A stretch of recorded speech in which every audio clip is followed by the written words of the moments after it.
Hello বন্ধুরা, আজকেরও আমি চলে এসেছি শেফালিদির রান্নাঘরে নতুনত্ব এক রেসিপি নিয়ে। এই দেখুন, পটল নিয়ে নিয়েছি। এখানে আছে 10টা পটল আছে। আর এই পটল দিয়ে আজকের আমি পকোড়া তৈরি করব, একদম নতুন পদ্ধতিতে করব। আর সেই রেসিপিটা আজকে তোমাদের সঙ্গে শেয়ার করছি। তো বন্ধুরা, পুরো ভিডিওটা দেখার আমন্ত্রণ রইল। পুরো ভিডিওটা দেখবেন, আশা করছি সবারই ভালো লাগবে। আর এটা কিন্তু খেতে ভীষণ টেস্টফুল হয়। পটলটাকেই পেছনগুলো কেটে দেব, দিয়ে একটু আঁচড়ে নেব। এই গায়ের যে সবুজ অংশটা আছে এটাকে আমি ফেলে দেব। একটু ছুরি দিয়ে এরকম করে চেঁচে নিলে গাটা কিন্তু পরিষ্কার হয়ে যাবে। সব একটা গ্রেটারের সাহায্যে গ্রেট করে নেব।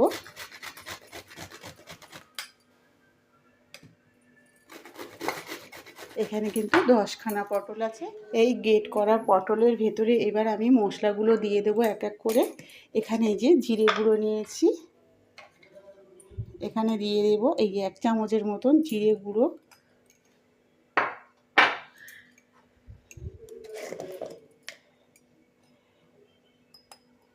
এক চামচ ধনে গুঁড়ো।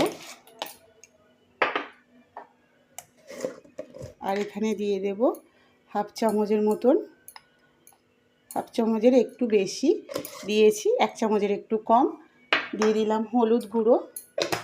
আর এখানে আমি দিয়ে দেব জিরে। এই দেখুন, হাফ চামচের মতন গোটা জিরে দিয়ে দিলাম। এবার এখানে আমি দিয়ে দেব 1 চামচের মতন লবণ।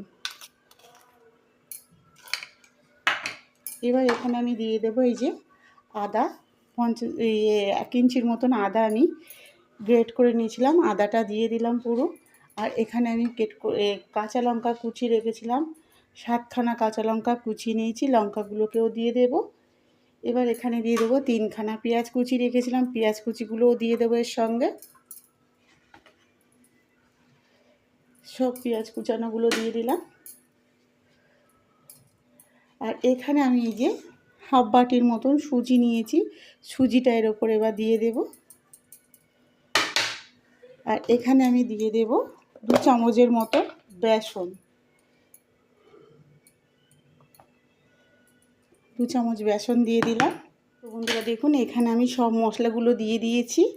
হাফ বাটি সুজি, 2 চামচের মতন বেসন দিয়েছি, জিরে গুঁড়ো, হলুদ গুঁড়ো, লঙ্কা গুঁড়ো, ধনে গুঁড়ো, আর এখানে দিয়ে দিয়েছি কাঁচা লঙ্কা, পেঁয়াজ। এবার এখানে আমি 2খানা ডিম নিয়ে নিয়েছি, ডিম দুটোকে ফাটিয়ে এর ভেতরে দিয়ে দেব। সবগুলো উপকরণকে একসঙ্গে মাখিয়ে নেব ডিমটা দিয়ে। এখানে কিন্তু আমি কোনো রকম জল ব্যবহার করব না। সুন্দর হয়েছে।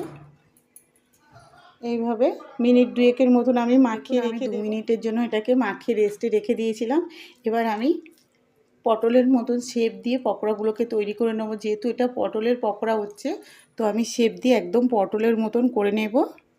পটলের মতন লম্বা লম্বা করে এরকম করে, এই যে দেখতে পাচ্ছ বন্ধুরা, এরকম করে নেব।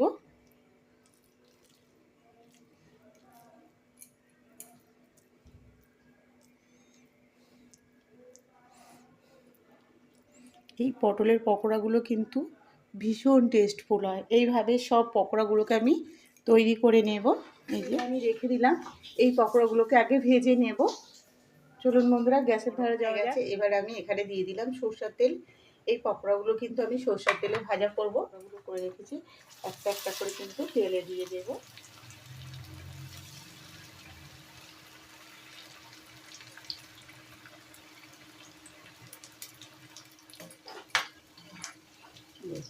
এগুলো আমার ভাজা হয়ে গেছে।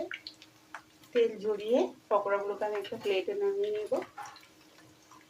দেখুন বন্ধুরা, আমি একটা প্লেট নিয়ে নিয়েছি, আর পকোড়াগুলোকে আমি প্লেটে একটা একটা করে সাজিয়ে দেব। দেখুন, আমি এখানে দিয়ে দিয়েছি চিলি সস, পাশে দিয়ে দিয়েছি দই।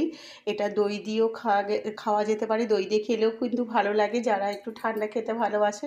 এখান থেকে আমি ফ্রিজ থেকে দই বার করে দিয়েছি, তাদের দই দিয়েও খেলে খুব সুন্দর লাগবে। আর এখানে আমি দিয়ে দিয়েছি চিলি সস।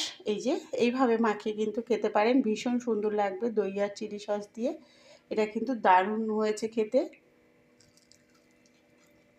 খেতে কিন্তু ভীষণ টেস্টফুল হয়েছে বন্ধুরা। দেখুন ভেতরটা কত সুন্দর হয়েছে। তো আজকে রেসিপিটা কেমন লাগলো বন্ধুরা অবশ্যই কমেন্টে জানাবেন। আর রেসিপিটা ভালো লাগলে শেফালিদির চ্যানেলটিকে অবশ্যই সাবস্ক্রাইব করে নেবেন, আর ফেসবুক থেকে দেখলে একটা ফলো করে দেবেন।